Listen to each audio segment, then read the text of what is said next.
হচ্ছে কাঁকড়ার জাত। আমি খাওয়াচ্ছি আন্ডারগ্রাউন্ড পরোটা। ওহো কি লাফাচ্ছে।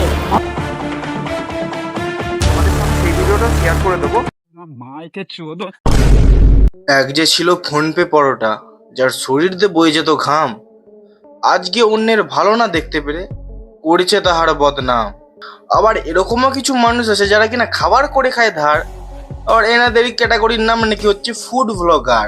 হ্যাঁ, এনারাই হচ্ছে সেই ব্যক্তি যারা কিনা থালা চেটে যায় পালিয়ে, আর বিনা দেশলাইয়ের একে অপরের সংসারে যখন তখন দিচ্ছে এরা আগুন জ্বালিয়ে। হ্যাঁ, এনারাই হচ্ছে সেই ব্যক্তি যাদের কখনো তুমি ক্যামেরা বন্ধ করতে পারবে না, আর ট্রেন্ডিং এ থাকা মানুষের প্যান খুলে গেলেও তার ভিডিও করতে এরা ছাড়বে না। ক্রাশ আমার খুবই মিষ্টি ছিল, সবসময় চলতো বাছা বেঁকিয়ে, মাঝে সাঝে হাঁড়ির ঢাকনা সরিয়েও দিত একটু বিরিয়ানি দেখিয়ে। ফ্রি ফায়ার পাবজি তো অনেক খেলা হলো, আজকে না চলো অন্য কিছু একটা খেলবো। আর আজকের এপিসোডের নাম হচ্ছে ফুড সেলার এবং ফুড ব্লগার, দুজনেরই তেল লবণ ছাড়াই বেলবো। নমস্কার বন্ধুগণ, তোমাদের অপ্রিয় কবি রাম ভাই বলছিলাম গো। বাচ্চা থেকে বুড়ো এবং বলিউড থেকে টলিউড সবাই এখন একই রোগে আক্রান্ত। এক প্লেটে 3টে পরোটা, আনলিমিটেড তরকারি, একটা সেদ্ধ ডিম, এক টুকরো পেঁয়াজ, একটা কাঁচা লঙ্কা, 30 টাকা। রাজুদার ডায়লগ এখন এতটা পরিমাণে ফেমাস যে কেউ কেউ তো আবার মোবাইলের কলার টিউনও রাখতে চাইছে, এমনকি আমি স্বপ্নতেও দেখছি। এক প্লেটে 3টে পরোটা, আনলিমিটেড তরকারি, একটা সেদ্ধ ডিম, এক টুকরো পেঁয়াজ, একটা কাঁচা লঙ্কা, 30 টাকা। 30 টাকা। যা বড়া স্বপ্ন দেখছিলাম, ঘুমের মধ্যেও পরোটা। তাহলে চলো আর না ভার্ডুকে এবার ভিডিওটা শুরু করা যাক। নমস্কার বন্ধুগণ, কানে গুজো হেডফোন, বেশি না করে দেরি, চলো ভিডিওটা শুরু করি।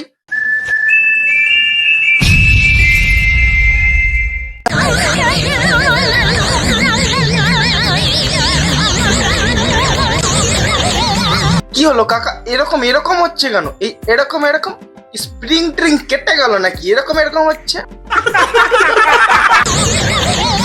কাকা আমাদের দিনে বেচে পরোটা, আর রাতে দেখাই ক্যারেটা। রাজুদা কি মাল শেষ নাকি? আজকে শেষ। কি খুচরো পয়সা নিয়ে বাড়ি যাবে? হ্যাঁ, রাজুদা তো খুচরো পয়সা নিয়ে বাড়ি যাবে, কারণ রাজুদার কাছে নোট নেই। আর রাজুদা তখন পরোটার ব্যবসাও করেনি, রাজুদা তখন বাটি নিয়ে হাতে নিয়ে ভিক্ষা করছিল, তাও দাও কিছু দিয়ে যাও। আর খুচরো পয়সা দিয়ে গেছে সবাই, তাই রাজুদা খুচরো পয়সা নিয়েই বাড়ি যাবে।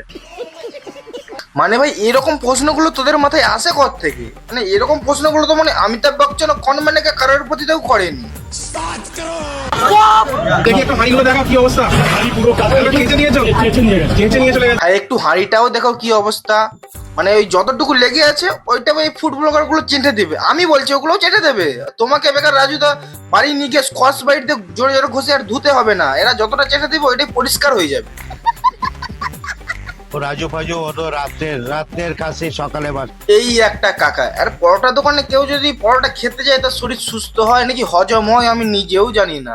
আমি গেলে হয়তো ওনার মুখ দেখার আগে ওনার পরোটার মুখ দেখে আমার মুখে বমি চলে আসতো। বিশ্ববিখ্যাত হবে। আমি টোটালি একটা সেলিব্রিটি। আমি বাঘাযতীনকে সারা বিশ্বে ঘুরাচ্ছি, বিশ্বে বিভৎস ভাই। নিজেকে বিশ্বের বিজ্ঞ চিবি মনে করে। বলছি কাকা, তোমার শুধু একটা পরোটার দোকানই আছে, এমনটা নয় যে তুমি নীল আর্মস্ট্রং এর ভাই আর তুমি বুধ বৃহস্পতির বিচিতে হাত রেখে এসেছো। পৃথিবীর বিশ্ববিখ্যাত ফোনপে পরোটা, ওয়ার্ল্ড ফেমাস। না কাকা, ওটা পৃথিবীর বিশ্ববিখ্যাত নয়, ওটা তুমি একটা গোটা পৃথিবীই বানিয়ে দিয়েছো। তবে আরেকটু যদি পরিশ্রম করতে পারতে তাহলে হয়তো পৃথিবীর বাইরে স্যাটেলাইট, গ্রহ নক্ষত্র সবকিছু ওই তোমার পরোটার মধ্যেই দেখতে পেতাম। পরোটার বিশ্বকর্মা দাঁড়িয়ে আছে বাঘাযতীন ফোনপে পরোটায়। কি কি কি কি কি সব শুনতে পাচ্ছি? পরোটার বিশ্বকর্মা দাঁড়িয়ে আছে বাঘাযতীন ফোনপে পরোটায়। পরোটার বিশ্বকর্মা দাঁড়িয়ে আছে বাঘাযতীন ফোনপে পরোটায়। হ্যাঁ, এবারে তো বিশ্বকর্মা পুজোতে এনার মূর্তিতে প্রত্যেকটা কারখানায় কারখানায় পুজো করা হবে, আর প্যান্ডেলের থিম হবে পরোটা দিয়ে। বাঙালি হচ্ছে কাঁকড়ার জাত, একটা পাত্রে রাখবে বুঝতে পারবে। একটা কাঁকড়া উঠতে যাবে আর একটা কাঁকড়া জড়িয়ে ধরবে, আর একটা কাঁকড়া জড়িয়ে ধরবে। বাহ কাকা, তুমি তো তোমারই কথা তুলে ধরলে, কারণ রাজুদা যখন তার ব্যবসাটাকে বড় করতে যাচ্ছে তুমি তখন তাকে কাঙ্গারের মতন জড়িয়ে ধরছো। রাতের খাসি যদি মধু দিয়ে করো সকালে কিন্তু বাসি, আর রাতের ভাত সকালে কিন্তু পান্তা। মাইকে চোদ। পরোটার ভিতরে এমন কি আছে তুমি মনে করো যে তার জন্য তুমি বিশ্ববিখ্যাত? পরোটাটা বিজনেসটা কাঁচা, যখন কাঁচা করবে জিনিসটা ওয়েটে বাড়বে। আমি এটা কাঁচা করি না, বুক টুকে এটাকে সলিড কড়া ভাজা সফট করি, যার জন্য ওয়েটে কমে যায়। হালকা হয়ে যায় পরোটা। হ্যাঁ, প্রচন্ড হালকা হয়ে যায়, মানে এতটা হালকা হয়ে যায় পরোটা এক্ষুনি ছেড়ে দিলে উড়ে উড়ে গিয়ে অন্য কারো মুখে গিয়ে পড়ে যাবে, আর সেও সেটা না খেয়ে চুপ করে ফেলে দেবে। আসলে কাকা, যার খাবার সত্যি ভালো হয় না তাকে বেশি আর ভাট বকে তার খদ্দারের মন ঘোরানোর দরকার লাগে না। আর যার খাবার একেবারে খারাপ হয়, মার্কেটেই ঠিক মতো চলে না, তাকে তো দিনরাত ভ্লগারদের সামনে বাচালগিরি করেই কাটাতে হবে, মানে যেটা এখন তুমি করছো। আমার টিআরপি মানে জি বাংলার মতো পড়ে যায়নি, আমার টিআরপি হাই। প্রথমেই বলবো যেভাবে প্রোভাইড করেছে একটা থালাতে, তার উপরে একটা এরকম প্লেটে, সুন্দর প্রোভাইড করার পদ্ধতি কিন্তু সুন্দর। হ্যাঁ, খুব সুন্দরভাবে প্রোভাইড করছে, হয়তো দেখতেই পাচ্ছি পাতলা পায়খানার মতন ঘুগনি আর ঘামে ভাজা পরোটা। পদ্ধতি কিন্তু সুন্দর, কোনো ব্যাপার মানে নোংরা নুড়ি নেই, কিন্তু কিছু কিছু সময় এদিকটা তাকালে একটুখানি, এই সাইডটা তাকালে একটু নোংরা লাগে। ভেট, ওটা নগরা নাকি? ওটা তো চক্ষু দৃষ্টান্ত চাট, যেটা দেখে দেখে ওই কাকার দোকানের পরোটা খাওয়ার মজাটাই আলাদা। তবে আমাদের ফুডি গ্রেড দাদা যখন মাঠে নেমেই পড়েছে যৌথা হিসাবে, তখন তিনি এটা ভেবেই লেবেছেন যে দুটো টিমকে ড্র করবো। কোয়ালিটিটা কিন্তু আলাদাই, সেরা পরোটা হিসাবে কোয়ালিটি মারাত্মক। তরকারির দিক থেকে আমি বলবো রাজুদা খুব বেশি। হাল ছেড়ো না বন্ধু আমার, কণ্ঠ ছাড়ো জোরে। বিছুটি পাতার পকোড়া করে খাওয়াবো, গাঁড় চুলকি চুলকি যাবে মোড়ে।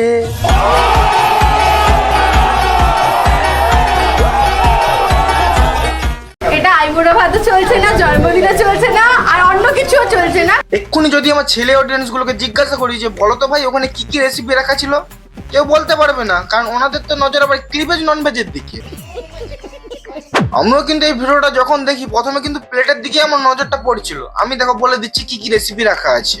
ডাল, মাছ, পাঁপড়, ওই তো দই, দই থলথল করছে, দই থলথল করছে, এই চিকেন লাফাচ্ছে, চিকেন লাফাচ্ছে। হ্যাঁ, খুব লাফাচ্ছে, মানে সেই সেই।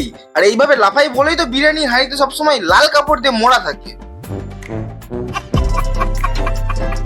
প্লিজ দাদা, আমি তোমার দুটো পা ধরছি দাদা, আমাকে একটু বেচা কেনাটা করতে দাও দাদা। রাজু ভাই, তুমি আমার একটা কথাতে তেলে বেগুনে জ্বলে উঠলে। শুধু বলেছিলাম শাল পাতায় দিলে ভালো হয়, বলতে পারতে দাদা এখন পসিবল হচ্ছে না, ব্যবসা বাড়লে তখন করবো। এটা না করে আমি দূরে থাকা সত্ত্বেও তুমি আমার কাছে এসে নাটক করলে।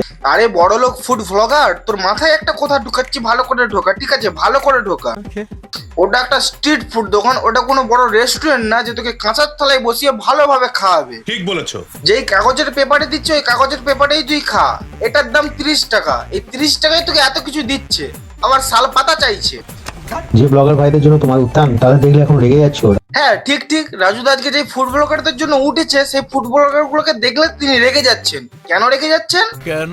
কারণ রাজুদা কখনোই বলেনি যে আয় আয় আয় তোরা আমার দোকানে আয়, আমার দোকানটা হালকা করে ভাইরাল করে দে ভাই। কখনো কিন্তু উনি ওইটা বলেনি। সঠিক বলেছেন। তোরা নিজেরাই যাচ্ছিস, পেঁয়াজি মারাচ্ছিস, আর দোকানদার গুলোর নাম বদনাম করছিস। নিঃসন্দেহে তুই ঠিক কথা বলেছিস। শুধু বলেছিলাম শাল পাতায় দিলে ভালো। কাকা, তোমাকে একটা কথা বলি, যেমন পুঁজি তেমন গুজি। আমি খাওয়াচ্ছি আন্ডারগ্রাউন্ড পরোটা। আন্ডারগ্রাউন্ড পরোটা। আন্ডারগ্রাউন্ড পরোটা কোথাকার আন্ডার থেকে বেরিয়েছে? বলি কাকু, প্লিজ প্লিজ তোমার এরকম খাবারের নামগুলোকে বদলে দিও না, কারণ যা তোমরা শুরু করেছো কয়দিন পরে দেখবো আবার জাঙ্গিয়া পরোটা বেরিয়ে গিয়েছে।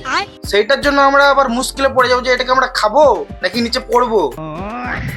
দেখো, রাজুদা ভোর 3টের সময় খাবার নিয়ে আসে। আরে মানুষটা দুটো ডেজকি মাথায় করে নিয়ে যাচ্ছে, কাজের চাপে তার প্যান্ট খুলে যাচ্ছে, সেই অবস্থাতেও তোমাদেরকে তাদের ভিডিও শুট করতে হবে। দুদিন আগে রাজুদার বাড়ি ফেরার একটা ভিডিও আমি পাবলিশ করি। দেখো, অবশ্যই একটা স্ট্রিট ফুড সেলার যখন বাড়ি ফিরবে নিশ্চয়ই হেঁটে হেঁটে গিয়ে টোটো ধরবে বা স্টেশন পর্যন্ত যাবে হেঁটে হেঁটে। সে তো আর ম্যাজিশিয়ান নয় যে পথ উল্টে বাড়ি যাবে, সেটারও তোমাদেরকে ভিডিও শুট করতে হবে। সঠিক বলেছেন। বলছি ভাই, তুমি একটা ফুড ব্লগার তো, আমাদের বাড়িতে তোমার নিমন্ত্রণ রইলো, মানে ফুড খাওয়া এবং ব্লগ দুটোরই করার জন্য। তারপরে পরের দিন ওই ভিডিওটার থাম্বনেলে বড় বড় করে টাইটেলটা লিখে দেবে যে পাঁঠার বিচি দিয়ে ভাত খাওয়ালো এমনকি সঙ্গে দিল দইয়ের ভাঁড়। পাঁঠার বিচি দিয়ে ভাত খাওয়ালো এমনকি সঙ্গে দিল দইয়ের ভাঁড়। বিদায় রজনীর সময় পানমৌরি না দিলেও ভেঙে ধরিয়ে দিয়েছে আমারই গাঁড়।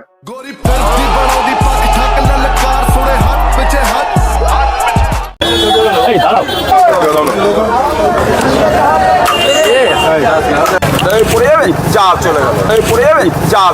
তোমরা ফুড ব্লগার গুলো যেভাবে তরকারিতে মাইক্রোফোন গুলো ফেলছো, বলো তো কোন পাবলিক ওই তরকারিটা খাবে? এবার কোন পাবলিক খাবে? তোমাদেরকে সার্ভ করলে তোমরা কি খাবে?